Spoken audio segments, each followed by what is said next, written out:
Injil Lukas bab 22.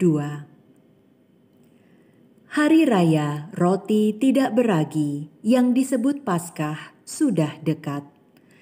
Imam-imam kepala dan ahli-ahli Taurat mencari jalan bagaimana mereka dapat membunuh Yesus, sebab mereka takut kepada orang banyak.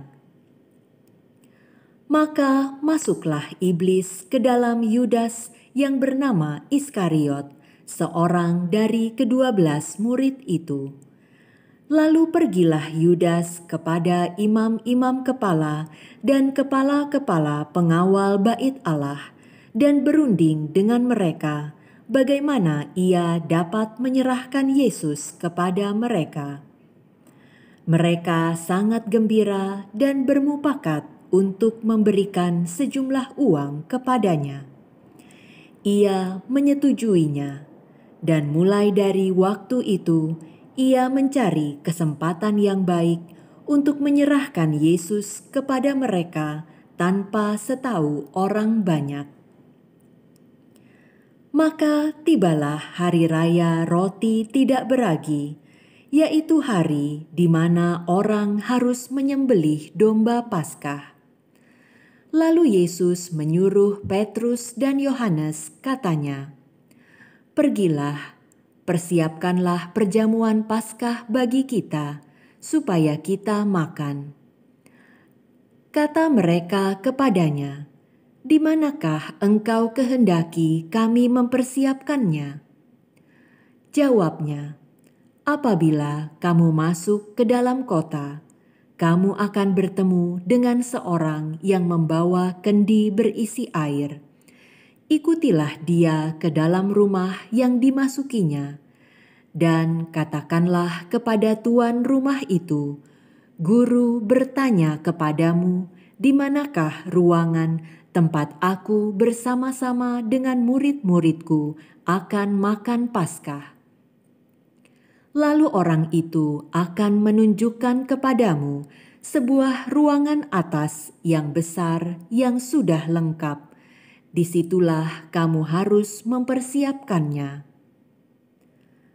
Maka berangkatlah mereka, dan mereka mendapati semua seperti yang dikatakan Yesus kepada mereka. Lalu mereka mempersiapkan Paskah. Ketika tiba saatnya, Yesus duduk makan bersama-sama dengan rasul-rasulnya. Katanya kepada mereka, "Aku sangat rindu makan Paskah ini bersama-sama dengan kamu sebelum aku menderita. Sebab aku berkata kepadamu, aku tidak akan memakannya lagi sampai ia beroleh kegenapannya dalam kerajaan Allah." Kemudian ia mengambil sebuah cawan, mengucap syukur, lalu berkata, "Ambillah ini dan bagikanlah di antara kamu. Sebab aku berkata kepada kamu, mulai dari sekarang ini, aku tidak akan minum lagi hasil pokok anggur sampai kerajaan Allah telah datang." Lalu ia mengambil roti, mengucap syukur, memecah-mecahkannya, dan memberikannya kepada mereka, katanya, "Inilah tubuhku yang diserahkan bagi kamu. Perbuatlah ini menjadi peringatan akan aku." Demikian juga dibuatnya dengan cawan sesudah makan. Ia berkata, "Cawan ini adalah perjanjian baru oleh darahku yang ditumpahkan bagi kamu. Tetapi lihat, tangan orang yang menyerahkan aku ada bersama dengan aku di meja ini. Sebab Anak Manusia memang akan pergi seperti yang telah ditetapkan. Akan tetapi celakalah orang yang olehnya ia diserahkan." Lalu mulailah mereka mempersoalkan siapa di antara mereka yang akan berbuat demikian. Terjadilah juga pertengkaran di antara murid-murid Yesus. Siapakah yang dapat dianggap terbesar di antara mereka?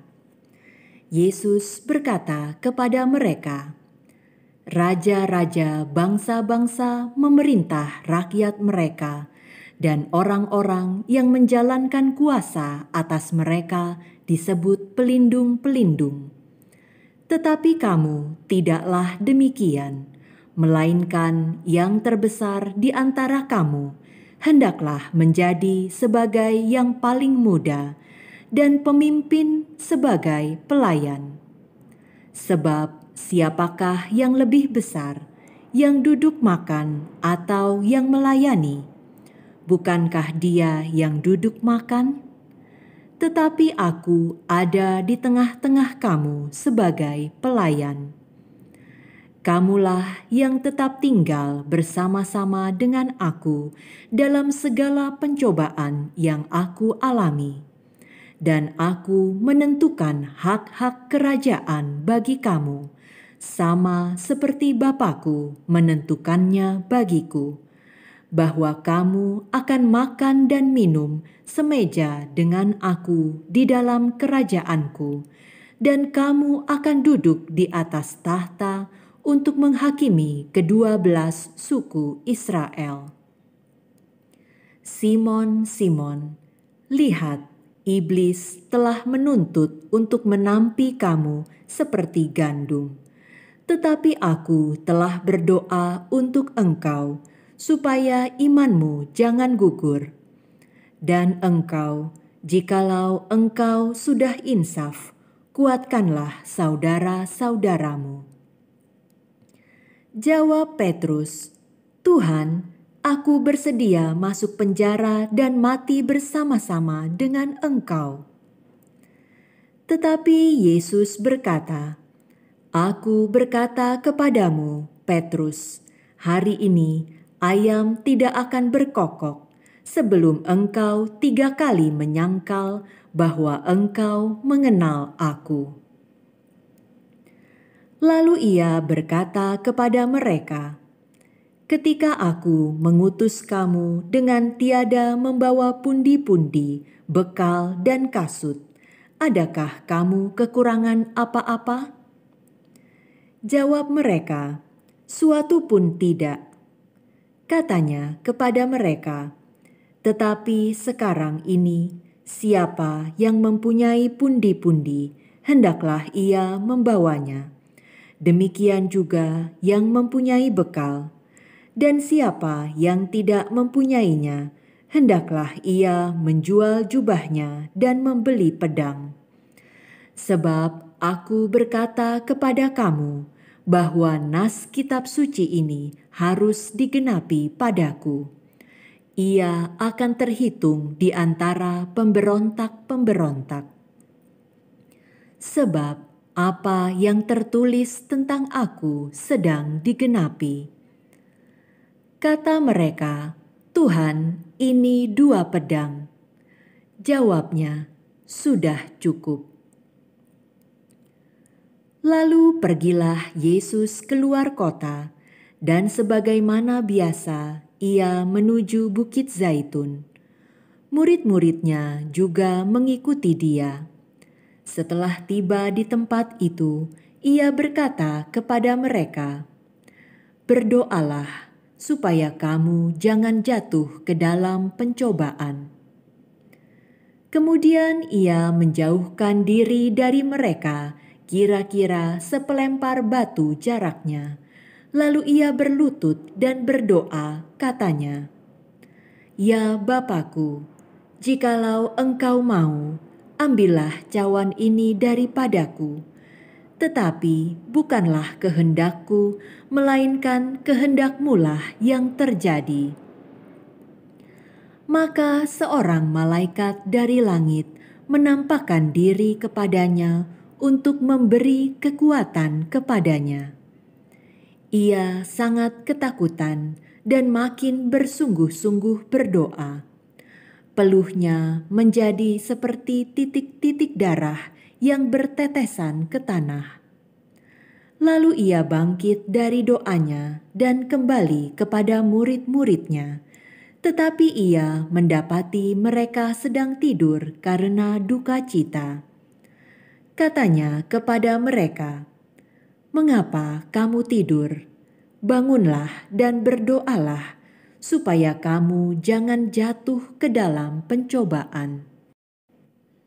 Waktu Yesus masih berbicara, datanglah serombongan orang, sedang muridnya yang bernama Yudas, seorang dari ke-12 murid itu, berjalan di depan mereka. Yudas mendekati Yesus untuk menciumnya. Maka kata Yesus kepadanya, "Hai Yudas, engkau menyerahkan Anak Manusia dengan ciuman?"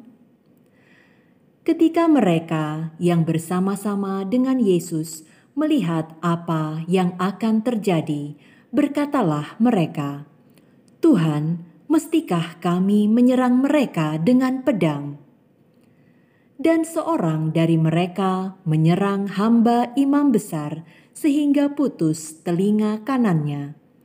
Tetapi Yesus berkata, "Sudahlah itu." Lalu ia menjamah telinga orang itu dan menyembuhkannya.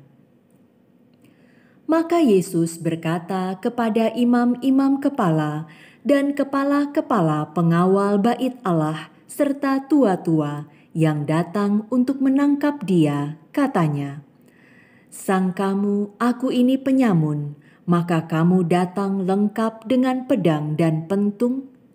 Padahal tiap-tiap hari aku ada di tengah-tengah kamu di dalam bait Allah, dan kamu tidak menangkap aku. Tetapi inilah saat kamu, dan inilah kuasa kegelapan itu." Lalu Yesus ditangkap dan dibawa dari tempat itu. Ia digiring ke rumah imam besar, dan Petrus mengikut dari jauh. Di tengah-tengah halaman rumah itu, orang memasang api dan mereka duduk mengelilinginya. Petrus juga duduk di tengah-tengah mereka. Seorang hamba perempuan melihat dia duduk dekat api. Ia mengamat-amatinya lalu berkata, "Juga orang ini bersama-sama dengan dia." Tetapi Petrus menyangkal, katanya, "Bukan, aku tidak kenal dia." Tidak berapa lama kemudian, seorang lain melihat dia lalu berkata, "Engkau juga seorang dari mereka." Tetapi Petrus berkata, "Bukan, aku tidak." Dan kira-kira sejam kemudian, seorang lain berkata dengan tegas, "Sungguh orang ini juga bersama-sama dengan dia, sebab ia juga orang Galilea." Tetapi Petrus berkata, "Bukan, aku tidak tahu apa yang engkau katakan." Seketika itu juga, sementara ia berkata, berkokoklah ayam. Lalu berpalinglah Tuhan memandang Petrus. Maka teringatlah Petrus bahwa Tuhan telah berkata kepadanya, "Sebelum ayam berkokok pada hari ini, engkau telah 3 kali menyangkal aku." Lalu ia pergi keluar dan menangis dengan sedihnya. Dan orang-orang yang menahan Yesus mengolok-olokkan dia dan memukulinya. Mereka menutupi mukanya dan bertanya, "Cobalah katakan, siapakah yang memukul engkau?" Dan banyak lagi hujat yang diucapkan mereka kepadanya. Dan setelah hari siang, berkumpullah sidang para tua-tua bangsa Yahudi dan imam-imam kepala dan ahli-ahli Taurat, Lalu mereka menghadapkan dia ke mahkamah agama mereka, katanya, "Jikalau engkau adalah Mesias, katakanlah kepada kami." Jawab Yesus, "Sekalipun aku mengatakannya kepada kamu, namun kamu tidak akan percaya. Dan sekalipun aku bertanya sesuatu kepada kamu, namun kamu tidak akan menjawab. Mulai sekarang, Anak Manusia sudah duduk di sebelah kanan Allah yang Maha Kuasa." Kata mereka semua, "Kalau begitu, engkau ini Anak Allah?" Jawab Yesus, "Kamu sendiri mengatakan bahwa akulah Anak Allah." Lalu kata mereka, "Untuk apa kita perlu kesaksian lagi? Kita ini telah mendengarnya dari mulutnya sendiri."